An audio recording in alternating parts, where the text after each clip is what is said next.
유치원 정문 앞에 서 있었어요. 손자 민준이의 손을 꼭 잡고서 말이죠. 5살 아이의 작은 손은 제 주름진 손 안에서 따뜻하게 느껴졌습니다.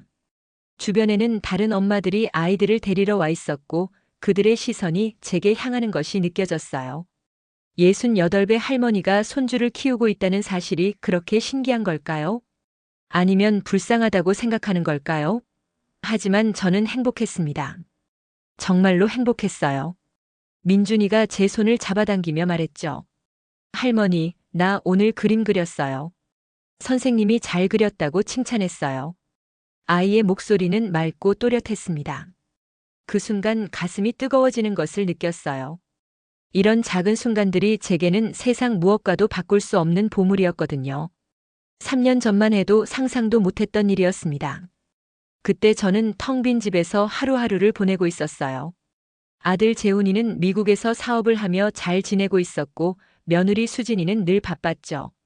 1년에 한두 번 명절에나 얼굴을 보는 게 전부였습니다. 남편은 10년 전에 세상을 떠났고 저는 혼자였어요. 아파트는 조용했고 TV 소리만이 정막을 채웠습니다. 어느 날 재훈이에게서 전화가 왔어요. 엄마, 사실은요. 목소리가 평소와 달랐습니다. 무언가 심각한 일이 있다는 것을 직감했죠. 재훈이는 한참을 망설이다가 말했습니다. 수진이가 산후 우울증이 심해졌어요. 병원에 입원해야 할 것 같아요.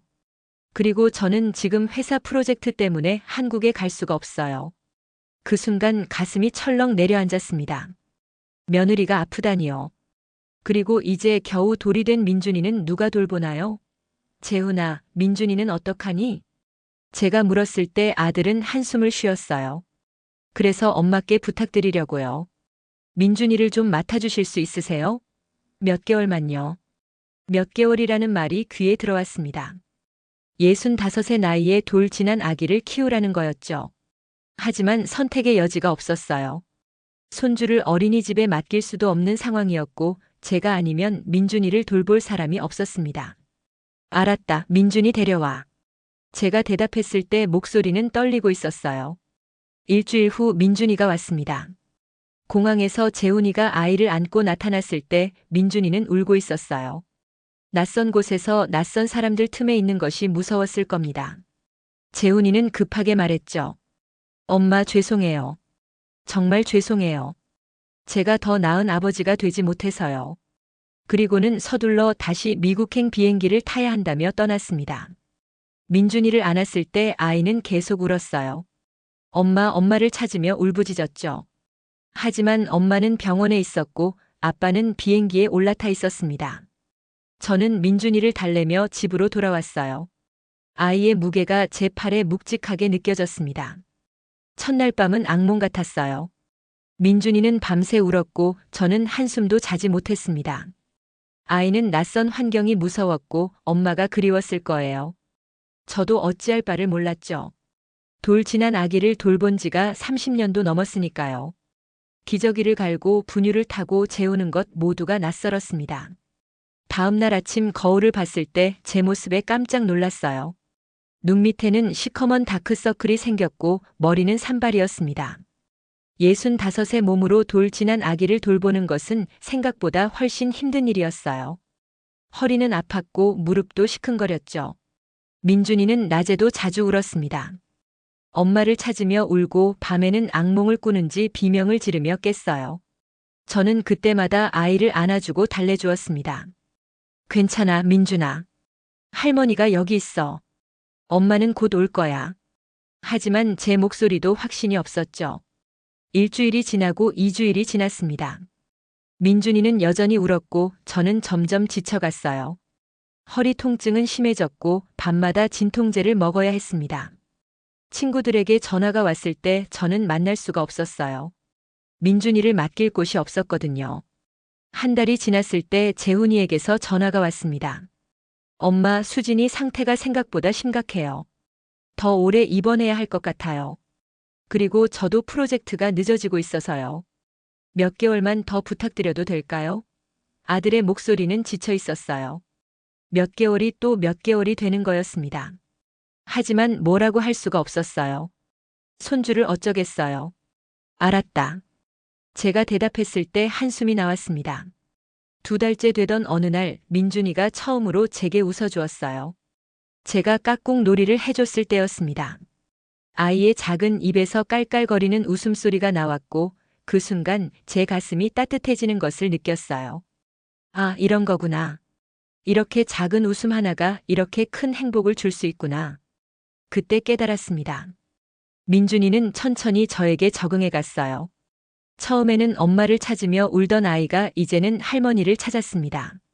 할마 할마 하며 제게 달려왔죠. 그 작은 발걸음 소리가 집안을 채웠어요.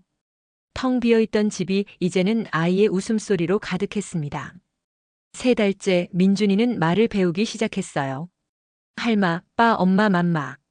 서툰 발음이었지만 제게는 세상에서 가장 아름다운 소리였습니다. 아이가 처음으로 할마라고 불렀을 때 눈물이 났어요. 기쁨의 눈물이었죠. 하지만 몸은 점점 더 힘들어졌습니다. 허리 통증은 만성이 되었고 무릎도 자주 붓고 아팠어요. 병원에 가고 싶었지만 민준이를 맡길 곳이 없어서 참았습니다. 진통제를 먹으며 버텼죠. 밤에는 아이가 자고 나면 제 허리와 무릎에 파스를 붙이곤 했어요. 4달째 재훈이에게서 또 전화가 왔습니다.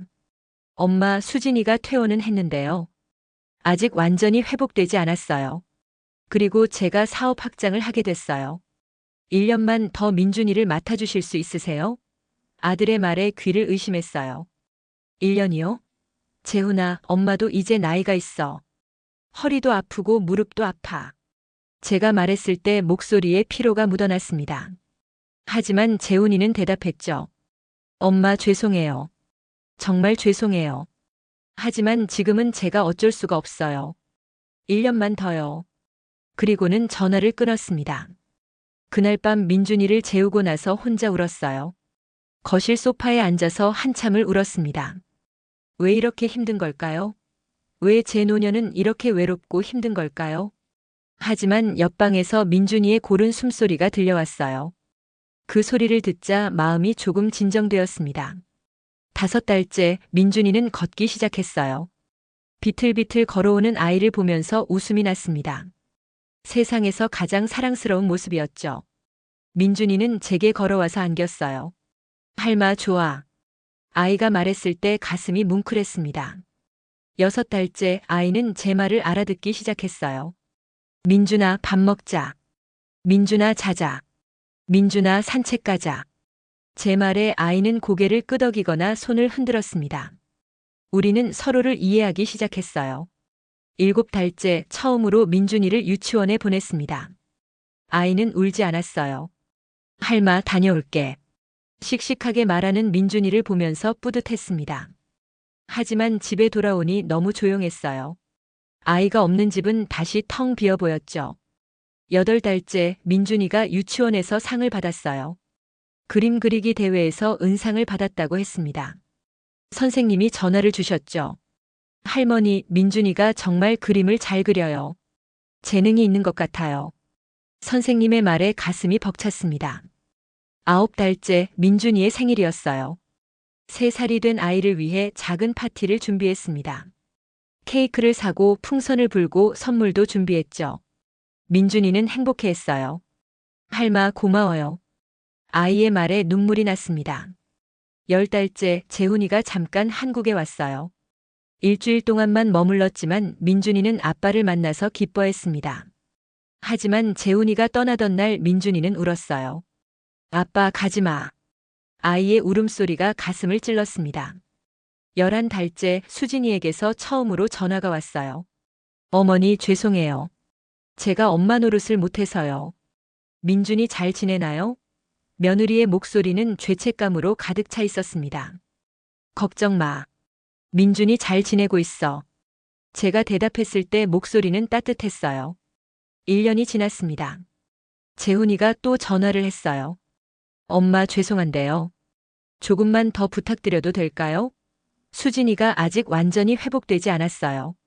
그리고 제 사업이 중요한 시기라서요. 아들의 말에 한숨이 나왔습니다. 재훈아, 도대체 언제까지니? 제가 물었을 때 목소리에 지침이 묻어났어요. 재훈이는 대답하지 못했습니다. 죄송해요, 엄마. 그 말만 반복했죠. 알았어. 제가 결국 대답했습니다. 그렇게 2년이 지나고 3년이 지났어요. 민준이는 5살이 되었고 저는 68이 되었습니다. 재훈이는 여전히 미국에 있었고 수진이는 완전히 회복했지만 일을 시작했다고 했어요. 민준이를 데려갈 시기를 계속 미루고 있었습니다. 처음에는 분노했어요. 왜 제 노년을 이렇게 힘들게 만드는 걸까요? 왜 손주를 떠넘기고 자기들만 잘 사는 걸까요? 하지만 시간이 지나면서 깨달았습니다. 민준이가 제게 준 것들을요. 민준이 덕분에 저는 다시 살아있음을 느꼈어요. 아침에 눈을 뜨면 민준이가 제 곁에 있었고 할마하고 부르는 목소리에 하루가 시작되었습니다. 텅 비어있던 집은 이제 아이의 웃음소리로 가득했어요. 외로웠던 제 인생에 다시 의미가 생겼습니다. 민준이를 키우면서 제 인생도 바뀌었어요. 예전에는 TV만 보며 하루를 보냈지만 이제는 민준이와 공원에 가고 그림을 그리고 책을 읽어주었습니다. 육아 모임에도 나가게 되었고 비슷한 처지의 할머니들을 만났죠. 우리는 서로를 위로하고 격려했어요. 민준이는 제게 기적 같은 존재였습니다. 아이의 순수한 웃음과 사랑이 제 지친 마음을 치유해 주었어요. 할마 사랑해요. 민준이가 말할 때마다 가슴이 뭉클했습니다. 이 작은 아이가 제게 얼마나 큰 의미인지요. 그리고 오늘 유치원 앞에서 민준이의 손을 잡고 서 있는 저는 행복했어요. 허리는 여전히 아프고 무릎도 시큰거렸지만 민준이의 따뜻한 손을 느끼며 웃을 수 있었습니다. 이것이 인생이구나. 이것이 사랑이구나. 그렇게 생각했죠. 집으로 돌아오는 길에 민준이가 말했어요. 할마, 나 할머니 집에서 계속 살고 싶어요. 아이의 말에 가슴이 아팠습니다. 민준아, 엄마 아빠가 있잖아. 제가 말했을 때 민준이는 고개를 저었어요. 싫어요. 할머니가 좋아요. 그날 밤 민준이를 재우고 나서 생각했어요. 이 아이는 이제 제 삶의 전부가 되어버렸습니다. 처음에는 짐이라고 생각했던 황혼 육아가 이제는 제 인생의 가장 큰 축복이 되어버렸어요. 민준이가 없는 삶은 상상할 수 없었습니다. 하지만 언젠가는 보내야 한다는 것을 알고 있었어요. 재훈이가 민준이를 데려가겠다고 하면 보내야 한다는 것을요. 그 생각만 해도 가슴이 찢어지는 것 같았습니다. 그리고 그날이 왔어요. 3년하고도 2달이 지난 어느 날 재훈이에게서 전화가 왔습니다. 엄마, 이제 민준이를 데려가려고 해요. 수진이도 완전히 회복했고 제 사업도 안정됐어요. 다음 주에 한국에 갈게요. 전화를 끊고 나서 한참을 멍하니 앉아 있었어요. 민준이를 보내야 한다는 것이 실감나지 않았습니다. 3년 동안 함께 살았던 아이를, 제 삶의 전부가 되어버린 아이를 보내야 한다는 것이요. 민준이에게 어떻게 말해야 할까요? 아이는 여기가 자기 집이라고 생각하고 있었어요. 할머니가 엄마라고 생각하고 있었습니다. 갑자기 낯선 사람들에게 가라고 하면 민준이는 어떤 마음일까요? 다음 날 아침 민준이를 유치원에 보내고 혼자 집에 앉아 있었어요. 아이의 장난감들이 거실에 놓여 있었고 벽에는 민준이가 그린 그림들이 붙어 있었습니다. 이 모든 것이 사라지면 집은 다시 텅 비게 될 거예요. 그 생각만 해도 숨이 막혔습니다. 일주일 후 재훈이와 수진이가 왔어요. 공항에서 그들을 봤을 때 낯설었습니다. 3년 만에 보는 아들과 며느리였죠. 재훈이는 제법 나이가 들어 보였고 수진이는 많이 말랐어요. 엄마, 정말 죄송해요. 재훈이가 말했을 때 목소리는 떨리고 있었습니다. 집으로 돌아왔을 때 민준이는 유치원에서 돌아와 있었어요. 아이는 낯선 사람들을 보고 제 뒤로 숨었습니다. 민준아, 이분들이 엄마 아빠야. 제가 말했을 때 민준이는 고개를 저었어요. 아니에요. 엄마는 할머니예요. 수진이의 얼굴이 일그러졌습니다. 민준아, 엄마야. 기억 안 나니? 며느리가 손을 내밀었지만 민준이는 더 제 뒤로 숨었어요. 싫어요.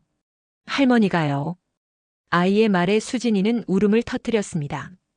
그날 밤은 혼란스러웠어요. 민준이는 낯선 엄마 아빠와 함께 있는 것을 거부했습니다. 할머니 방에서 잘래요. 계속 제게 매달렸죠. 재훈이와 수진이는 어쩔 줄 몰라 했어요. 결국 그날 밤 민준이는 제 방에서 잤습니다. 이틀째 되는 날 수진이가 민준이에게 다가가려고 했어요. 민준아, 엄마랑 놀자. 하지만 민준이는 도망갔습니다. 할마, 저 사람 싫어요. 아이의 말에 수진이는 또 울었어요. 제 마음도 찢어지는 것 같았습니다. 사흘째 되는 날 재훈이가 말했어요. 엄마, 이러다가는 민준이를 데려갈 수가 없을 것 같아요. 조금 더 시간이 필요할 것 같아요. 아들의 말에 한숨이 나왔습니다. 재훈아, 그러면 민준이는 언제 부모님과 살 수 있겠니? 일주일이 지났습니다. 재훈이와 수진이는 매일 민준이와 시간을 보내려고 애썼어요. 공원에도 가고 장난감도 사주고 맛있는 것도 사주었습니다. 하지만 민준이는 여전히 제게만 매달렸어요. 할마가 좋아요. 할마랑 있을래요. 2주일째 되는 날 수진이가 제게 말했어요. 어머니, 제가 너무 나쁜 엄마였어요. 민준이를 버리다시피 했어요. 이제 벌을 받는 거예요. 며느리의 눈에는 눈물이 가득했습니다. 수진아, 그렇게 생각하지 마. 넌 아팠어. 제가 위로했지만 며느리는 계속 울었어요. 3주일째 되는 날 조금씩 변화가 생겼어요. 민준이가 수진이의 손을 잡아주었습니다. 엄마 손 예뻐요. 아이의 말에 수진이는 감격해서 울었어요. 조금씩, 아주 조금씩 민준이는 부모님에게 마음을 열기 시작했습니다. 한 달이 지났습니다. 민준이는 이제 재훈이를 아빠라고 불렀어요. 아빠, 놀아줘요. 아이의 말에 재훈이는 행복해했습니다. 엄마, 정말 감사해요. 민준이를 이렇게 잘 키워주셔서요. 재훈이가 말했을 때 눈에는 눈물이 맺혀 있었어요. 한 달 반이 지났습니다. 재훈이가 말했어요. 엄마, 이제 미국으로 돌아가야 해요. 민준이도 데려가야 하고요. 그 말을 듣는 순간 세상이 무너지는 것 같았습니다. 알고 있었던 일이었지만 막상 그 순간이 오니 받아들일 수가 없었어요. 민준이에게 말했습니다. 민준아, 이제 엄마 아빠랑 미국에 가야 해. 할머니는 여기 있고. 제 목소리는 떨리고 있었어요. 민준이는 고개를 저었습니다. 싫어요. 할머니랑 있을래요. 아이의 말에 가슴이 찢어졌어요. 수진이가 민준이를 안으려고 했습니다. 민준아, 미국 가면 더 좋은 유치원 보내줄게. 큰 집에서 살고 장난감도 많이 사줄게. 하지만 민준이는 울기 시작했어요. 싫어요. 할머니 집이 좋아요. 여기가 좋아요. 떠나는 날이 왔습니다. 공항에 가는 차 안에서 민준이는 계속 울었어요. 할마, 같이 가요. 할마도 같이 가요. 아이의 울음소리가 가슴을 찔렀습니다. 민준아, 할머니는 여기 있어야 해. 넌 엄마 아빠랑 가야 해. 제 목소리도 울음이 섞여 있었어요. 공항 출국장 앞에서 민준이를 안았습니다. 아이의 작은 몸이 제 품에 안겨 있었어요. 민준아, 할머니 사랑해. 많이 사랑해. 제가 말했을 때 눈물이 멈추지 않았습니다. 민준이도 울고 있었어요. 할마, 보고 싶을 거예요. 재훈이가 민준이를 안아들었습니다. 엄마, 정말 감사했어요. 평생 잊지 못할 거예요. 아들의 말에 고개를 끄덕였어요. 잘 가. 민준이 잘 키워. 제가 말했을 때 목소리는 떨리고 있었습니다. 그들이 출국장 안으로 사라졌습니다. 민준이가 뒤돌아보며 손을 흔들었어요. 할마, 안녕. 아이의 모습이 점점 작아지다가 사라졌습니다. 그 순간 제 다리에 힘이 풀려서 주저앉고 말았어요. 집으로 돌아왔을 때 너무 조용했습니다. 민준이의 웃음소리가 없었고 아이의 발걸음 소리도 없었어요. 거실에는 민준이의 장난감들이 그대로 놓여 있었고 벽에는 아이가 그린 그림들이 붙어 있었습니다. 하지만 민준이는 없었어요. 그날 밤 민준이의 방에 들어갔습니다. 아이의 침대에는 작은 베개가 놓여 있었고 책장에는 제가 읽어줬던 책들이 꽂혀 있었어요. 민준이의 냄새가 아직 방 안에 남아 있었습니다. 그 자리에 주저앉아서 한참을 울었어요. 다음 날 아침 눈을 떴을 때 민준이가 없다는 것이 실감났습니다. 할마 하고 부르는 목소리가 들리지 않았어요. 아침 식사를 준비하지 않아도 되었고 유치원에 데려다 주지 않아도 되었습니다. 모든 것이 멈춰버린 것 같았어요. 친구들이 전화를 했습니다. 민준이 잘 보냈어? 이제 좀 편해지겠네. 친구들의 말에 웃으려고 했지만 웃을 수가 없었어요. 응, 잘 보냈어. 제가 대답했을 때 목소리는 공허했습니다. 일주일이 지나고 2주일이 지났어요. 집은 여전히 조용했고 저는 점점 무기력해졌습니다. 아침에 일어날 이유가 없었어요. 민준이가 없는 삶에 다시 적응해야 했지만 쉽지 않았습니다. 한 달이 지났을 때 재훈이에게서 전화가 왔어요. 엄마, 민준이가 할머니 보고 싶대요. 영상통화할까요? 아들의 말에 심장이 뛰었습니다. 그래, 해보자. 제가 대답했을 때 손이 떨렸어요. 영상통화를 연결했습니다. 화면에 민준이의 얼굴이 나타났어요. 할마. 민준이가 소리쳤습니다. 아이의 얼굴은 예전과 같았지만 뭔가 달라 보였어요. 민준아, 잘 지내니? 제가 물었을 때 목소리는 떨리고 있었습니다. 응, 잘 지내요. 근데 할머니 보고 싶어요. 민준이의 말에 눈물이 났어요. 할머니도 보고 싶어. 많이 보고 싶어. 제가 말했을 때 화면 너머로 민준이도 울고 있었습니다. 영상통화를 끊고 나서 한참을 울었어요. 민준이가 그립고 아이의 웃음소리가 그립고 작은 손이 그리웠습니다. 3년 동안 함께 살았던 시간들이 꿈같이 느껴졌어요. 2달이 지났습니다. 영상통화를 일주일에 한 번씩 했어요. 민준이는 조금씩 미국 생활에 적응하고 있었습니다. 새로운 유치원에 다니고 새 친구들도 사귀었다고 했어요. 할마, 나 친구 생겼어요. 민준이가 자랑스럽게 말했을 때 기뻤지만 한편으로는 슬펐습니다. 3달이 지났을 때 민준이의 목소리가 조금 달라졌어요. 할마 대신 할머니라고 정확하게 발음했고 영어 단어도 섞어서 말했습니다. 아이는 빠르게 성장하고 있었어요. 저 없이도 잘 지내고 있었습니다. 넉 달째 민준이가 말했어요. 할머니, 나 이제 영어도 할 수 있어요. 아이가 영어로 몇 마디 했을 때 놀라웠습니다. 대단하다, 민준아. 제가 칭찬했을 때 민준이는 웃었어요. 하지만 그 웃음이 예전 같지 않았습니다. 6달이 지났습니다.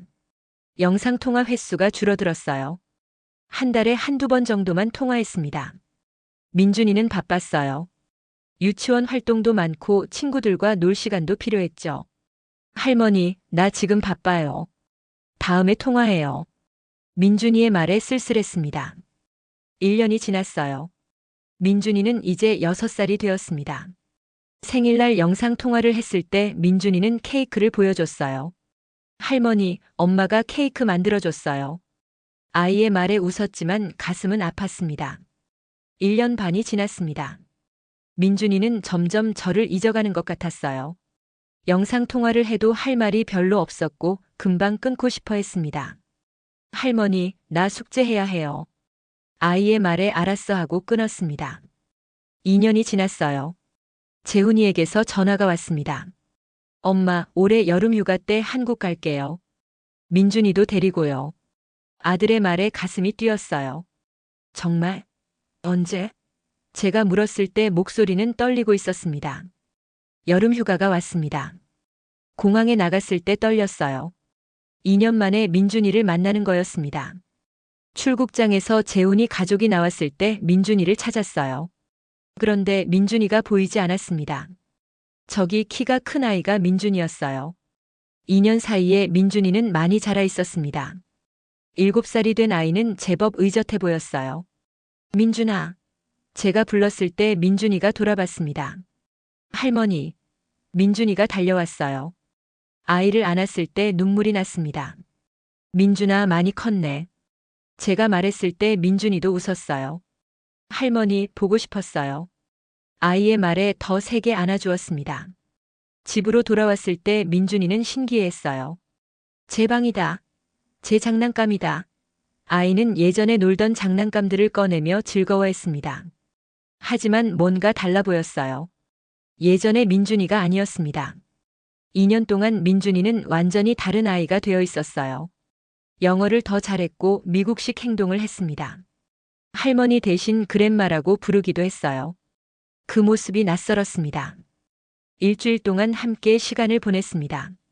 민준이와 공원에도 가고 맛있는 것도 먹고 영화도 봤어요. 하지만 예전 같지 않았습니다. 민준이는 이제 제 손주가 아니라 미국에서 온 아이 같았어요. 어느 날 밤 민준이가 말했습니다. 할머니, 나 이제 미국이 더 좋아요. 여기는 친구도 없고 재미없어요. 빨리 미국 가고 싶어요. 아이의 말에 가슴이 무너졌어요. 그래, 그럴 수도 있지. 제가 대답했을 때 목소리는 떨리고 있었습니다. 일주일이 지나고 그들은 떠났습니다. 다시 공항에서 이별했어요. 이번에는 민준이가 울지 않았습니다. 할머니, 안녕히 계세요. 아이는 의젓하게 인사했어요. 그 모습이 대견하면서도 슬펐습니다. 그들이 떠나고 나서 다시 혼자가 되었어요. 이번에는 더 큰 공허함이 밀려왔습니다. 민준이는 이제 제 곁에 없었고 다시 돌아오지 않을 거예요. 아이는 미국에서 자라날 것이고 저는 한국에서 늙어갈 것입니다. 친구가 물었어요. 후회되니? 3년 동안 민준이 키운 거? 고생만 하고 이제 남이 되어버렸잖아. 친구의 말에 고개를 저었습니다. 아니, 후회 안 해. 오히려 감사해. 정말 그랬어요. 후회하지 않았습니다. 민준이를 키운 3년은 제 인생에서 가장 힘들었지만 동시에 가장 의미 있는 시간이었어요. 아이 덕분에 저는 다시 살아있음을 느꼈고 제 인생에 다시 의미가 생겼습니다. 민준이는 제게 기적 같은 존재였어요. 외롭고 무기력했던 제 노년에 빛이 되어 주었습니다. 비록 지금은 멀리 떨어져 있지만 그 3년의 기억은 평생 제 가슴속에 남아있을 거예요. 가끔 민준이의 방에 들어갑니다. 아이의 장난감들과 그림들이 아직 그대로 있어요. 그것들을 보면서 생각해요. 황혼 육아는 고통스러웠지만 동시에 축복이었다고요. 민준이 덕분에 저는 다시 인생의 의미를 찾았으니까요. 지금 이 순간도 민준이는 미국에서 잘 자라고 있을 거예요. 엄마 아빠의 사랑을 받으며 친구들과 놀면서 꿈을 키워가고 있을 겁니다. 그것만으로도 충분해요. 제가 민준이에게 해줄 수 있는 것은 다 해줬으니까요. 영상통화는 이제 몇 달에 한 번씩만 합니다. 민준이는 바쁘고 저도 이제 익숙해졌어요. 아이가 잘 지내고 있다는 것만 알면 됩니다. 그것이 할머니로서 제가 바랄 수 있는 전부니까요. 어느 날 육아 모임에서 만난 할머니가 물었어요. 손주 보내고 나니 어때요? 많이 힘드시죠? 제가 대답했습니다. 힘들긴 한데요. 그래도 후회는 안 해요. 그 시간이 제게는 선물이었거든요. 정말 그랬습니다. 황혼 육아는 제게 선물이었어요. 비록 지금은 외롭지만 그 3년 동안 느꼈던 행복은 진짜였습니다.